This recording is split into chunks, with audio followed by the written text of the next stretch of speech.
वक्त एक और बड़ी खबर आ रही, जंग के कारण सोने चांदी की कीमत बढ़ गई है, क्योंकि अब देखिए लोग स्टॉक करेंगे अपना पैसा सोने चांदी में, क्योंकि सोना चांदी जो है वो कभी भी नुकसान नहीं देता है और युद्ध के हालात में हमेशा सोने चांदी की कीमतें बढ़ती हैं। चांदी में 4% का उछाल देखा गया है। ज्यादा तेजी सोने के दाम में है, 3% का जो उछाल है वो सोने के दाम में भी हुआ है। हिमांशु, सोना चांदी भी तेज हो रहा है, इसकी भी उम्मीद लगाई गई थी।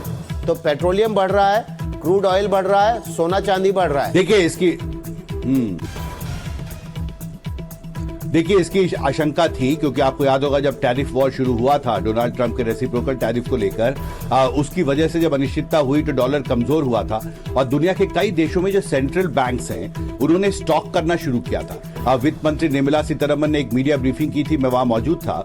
उन्होंने कहा कि देखिए सबसे बड़ी वजह सोने की कीमतों में बढ़ोतरी का ये है कि जो सेंट्रल बैंक्स हैं वो भी डॉलर की जगह गोल्ड स्टॉक्स खरीद रहे हैं। और क्योंकि सेंट्रल बैंक जब सोना खरीदते हैं तो बहुत बड़ी मात्रा में खरीदते हैं और इससे सप्लाई चेन जो है, जो डिमांड सप्लाई है अंतर्राष्ट्रीय बाजार में, उस पर असर पड़ता है और इसलिए सोना महंगा होता है। और इस दौरान निश्चित तौर पर जब व्यापार कमजोर होता है, पहले से ही रेसिप्रोकल टैरिफ को लेकर अनिश्चितता है। आपको याद होगा अमेरिका के सुप्रीम कोर्ट ने जब डोनाल्ड ट्रंप के रेसिप्रोकल टैरिफ को अमान्य घोषित किया, उसके बाद से ही अनिश्चितता थी कि डोनाल्ड ट्रंप अब कितना रेसिप्रोकल टैरिफ लगाएंगे और अभी भी अलग अलग तरह के बयान अमेरिका से आ रहे हैं। तो टैरिफ के मोर्चे पर, अंतर्राष्ट्रीय व्यापार के मोर्चे पर अनिश्चितता तो पहले थी और इस युद्ध ने उस संकट को और बढ़ा दिया है।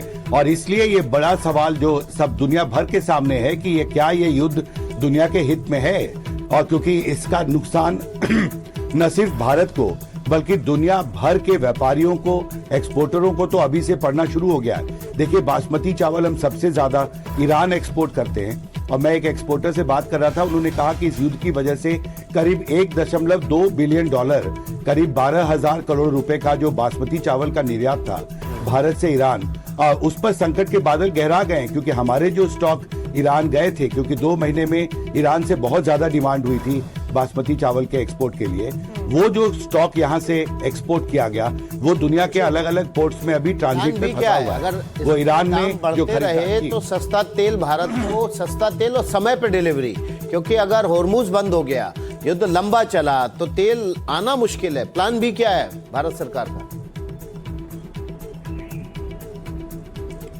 देखिए इसमें एक महत्वपूर्ण तथ्य सामने आया है। तेल अर्थशास्त्री किरीट पारिक ने एनडीटीवी से बातचीत में ये कहा है कि भारत को रूस से अब ज्यादा कच्चा तेल खरीदना होगा, बहुत कम विकल्प हैं भारत के पास। आपको याद होगा इससे पहले भी जब युद्ध को लेकर अनिश्चितता थी, सस्ते रेट पर भारत को रशिया से बहुत सारा कच्चा तेल मिला था। हालांकि बाद में अमेरिका ने उस पर रोकने के लिए दबाव भी बनाया, हम पर 25% की पेनल्टी भी लगाई थी, लेकिन वो तलवार अब भी भारत पर लटक रही है।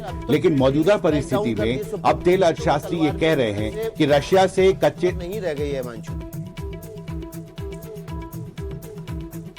देखिए निश्चित तौर पर, और यही बात अब अर्थशास्त्री कह रहे हैं कि भारत को यह बात प्रमुखता से अमेरिका से कहना चाहिए कि ये जो युद्ध है मध्य एशिया में वो आपने ही शुरू किया है और इस युद्ध की वजह से भारत जो कि 85% के आसपास अपने कच्चे तेल का आयात दुनिया भर के देशों से करता है, उसकी ऊर्जा सुरक्षा के लिए, एनर्जी सिक्योरिटी के लिए बहुत जरूरी है कि भारत वैकल्पिक जो ऑप्शंस हैं वो तलाश। ठीक है, आप हिमांशु आप हमारे साथ बने रहिए।